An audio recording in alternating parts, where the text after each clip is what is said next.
So here we are once again. Riverdale just finished up its fall finale, leaving all of us scratching our heads and asking ourselves that question that's kind of become our mantra at this point. How is this a real show on TV? I mean, if nothing else, Riverdale is predictably unpredictable, but not always in the best way, you know what I mean? So last time Jughead saw the Gargoyle King, but turns out he actually saw the Gargoyle King and a bunch of other people dressed up in Halloween masks or whatever. There are others. There's like 10 of them. They look like his disciples, like they were worshiping the king. Oh my God. They had on these masks, like they were a gang of gargoyles. Well, let's go after them. A gang of gargoyles gallantly galvanized by griffins and gargoyles? Great golly! Now, if you remember last time, Archie escaped from prison, and so the police are on the hunt, and believe you me, they're not gonna leave any stone unturned. Hiding a convict or withholding information from the law is a felony offense. So whoever has aided and abetted Archie Andrews is just as much of a criminal as he is. I was busy all day, Sheriff. You can check my browser history, if you know what I mean. Well, alright, maybe I will.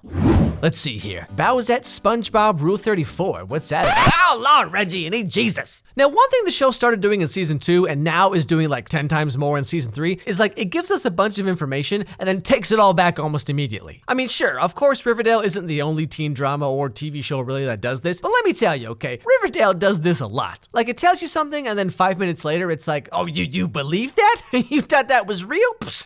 Well, don't you look like a dummy-dumb? For example, Betty brings all the adults together in Veronica's speakeasy, and we learn that the person who poisoned the cup way back in the 80s was Dilton Doyley's dad. It was Daryl Doyley.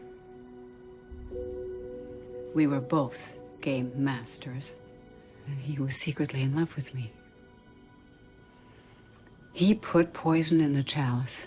Just kidding, no it wasn't. Archie decides to leave the bunker and go look for the kids who were also at Shadow Lake back in season 2, because of course they would know that Archie's innocent. Now he goes to the mines, which are full of G&G symbols, finds the other kids murdered, but one of them's still alive. Just kidding, no he's not. I just heard from the nurse.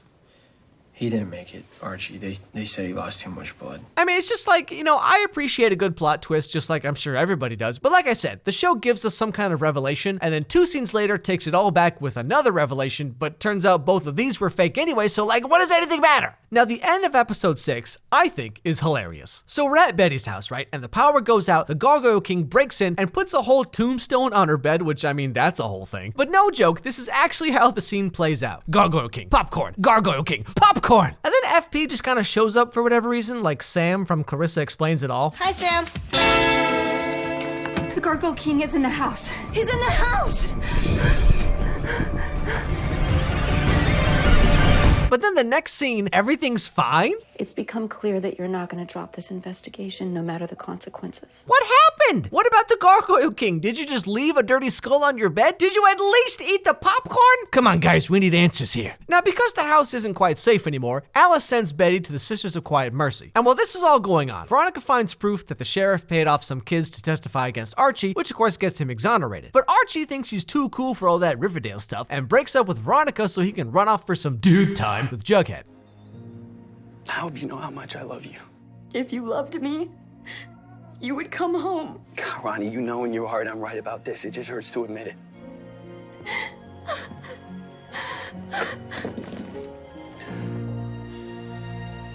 Goodbye, Veronica. Now, the next episode is one of those fillers where nothing really happens, like Jughead and Archie have been walking for a couple days, they come across a farm, they meet this girl and her sister who offer to let them stay the night in exchange for some of those sweet abs, you know what I'm saying? And then this happens.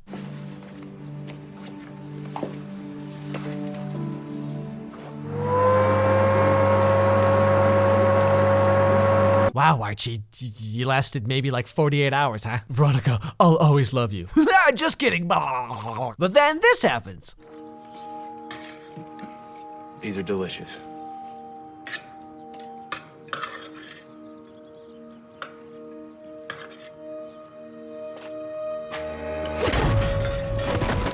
But of course, in the end, everything's fine, and he and Jughead escape, and turns out that everywhere they go, everyone works for Hiram Lodge. And like I said, the rest of the episode is just kind of full of fluff, like Veronica plays blackjack, and Betty's all having a bunch of wacky adventures at the Sisters of Quiet Mercy, which has also been taken over by Hiram Lodge and the Gargoyle King. But then we get to episode 8, the fall finale, and would you believe things get even weirder than usual? So one day, all the cheerleaders have seizures, and this leads to a PTA meeting at the school, which for some reason only includes the parents of the main characters, but whatever. My wife and I are in full agreement. Most parents are. I mean, 5 more kids experienced seizures just this afternoon. Which is why tonight, as mayor, I am signing an executive order shutting down Riverdale High. Now, surprise, surprise, right in the middle of their meeting, Veronica breaks in and confronts her dad about all the stuff he's been doing. Trump up a way to get another huge parcel of land on the cheap, then expand your ever-growing drug empire, which now consists almost exclusively of fizzle rocks. But then, shockingly, Veronica's dad's just like, nah-uh. We called the CDC. They wouldn't send anyone to investigate such a low-priority crisis. So we took some initiative. But right after this, we basically just learn everything anyway. Like, the show just kind of lays it all out there. It's like all of a sudden the characters are just like, you know what? I'm just gonna tell you everything you want to know, okay? So here's how it all pans out. Griffins and Gargoyles was created by the Sisters of Quiet Mercy as a way to control and fix misguided children. Now, the Gargoyle King itself is just based off this random, like, gargoyle statue or whatever. Hiram wants to use the game mixed with his new fizzle rocks to make it seem like there's some kind of health epidemic going on in Riverdale, so he can get it quarantined and turned into his own personal kingdom. What's coming next is practically biblical. What is it? What every king wants. A kingdom. He wanted Archie dead or just like out of Riverdale because, you know, Archie's all Boy Scout about everything. And having Riverdale on lockdown means that all the adults can do their sinister dealings undisturbed. Now, Archie ends up going to Canada, Betty becomes the Griffin Queen, and Veronica and Cheryl waterboard Cheryl's mom with maple syrup. Yes, that is a real thing that happens in the show. Let's do this again. Speak, or it gets the syrup again. Now, to be fair, okay, this plot thread itself is actually kind of interesting. Like the whole idea about Hiram and the adults, they're all like plotting and planning a way to quite literally take over Riverdale. The idea itself is actually kind of cool, but just the way they go about doing it is so Riverdale. All right, everyone, you know how kids nowadays are all on their smartphones and playing games and Snapchatting and all that social media stuff? Well, I've got the perfect plan to brainwash every single one of them. A board game from 1985. Who's with me? Yeah, so remember back when I said that we shouldn't get our hopes up about this whole mystery thing or whatever? This is exactly what I was talking about. Watching season 2, and especially season 3, I wonder how many times episodes get rewritten at the last second. Because, like, I mean, of course, it's pretty common that you rewrite movies and TV shows and stuff, like you change this, change that, like, that's fine. But, like, there's so many times throughout the show now where something apparently happened sometime somewhere off camera, and the characters are like, oh, by the way, let me tell you about this really important story beat that totally happened yesterday, but I just forgot about it till right this second. Now, obviously, I have no idea where the show is going. But let's be honest, I don't think anyone does, even the people making it. But if there's one thing we've learned so far from Riverdale, it's that the show could literally go anywhere. So, you know, don't forget to pack an extra pair of underwear.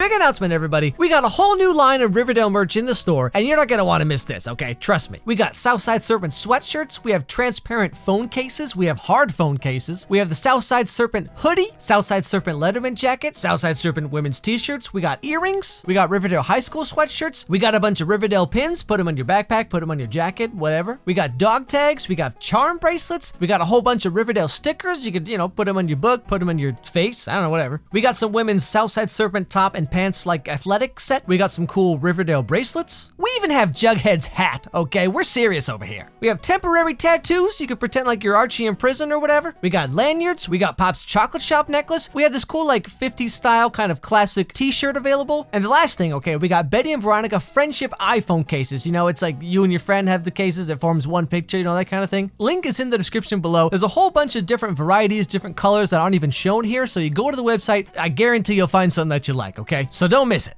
Hey everybody, thanks for watching. So one thing I want to talk about that it's been on my mind recently. So here on my channel, we poke fun at Riverdale. We poke fun at a couple shows here and there. Now the main thing we're poking fun at is the way the show is written, the lines characters have to say, the way the story progresses, things like that. The actors ultimately have very little sway in what happens in a show. So I see people like directly making fun of or attacking KJ Apa or Cole Sprouse or whoever, but it's like, I'm sure they know exactly how great the show is not, okay? I'm sure they're fully aware of it. You know, I saw the actress who plays Betty on Twitter, whatever, she said like, you know, it's so toxic, everyone's making fun of me, everything's negative, whatever. And it's like I wish we could kind of stop that. I mentioned this a couple times before, but you know, making fun of a fictional character in a fictional world is one thing, but then making fun of a real person in the real world is a very different thing. And you know, you have to kind of separate like Archie from KJ Apa. Like they are not the same person. You know, like when you're an actor or an actress in a show or a movie, it's like you're always the face of it, right? You're the thing people see. So when a movie is good, the actors get all the credit. And when a movie is bad, the actors get all the credit, you know what I'm saying? Even though there's so many factors that go into making a show bad besides the acting. Just something on my mind. Anyway, guys, thanks for watching. Don't forget to subscribe. Don't forget to ring the bell so, you don't miss any videos, because sometimes videos go up and people don't know, like, people didn't even know that I did a video about this or that, so ring the bell so you don't miss any, okay? Follow me on Twitter. Let me know what was your favorite part, or just come say hi, or tell me what movie you want me to do in the future, whatever. Follow my dog Charlie on Instagram, Charlie Meets Pumpkin, and above all else, everybody have a great day, and I'll see you all next year.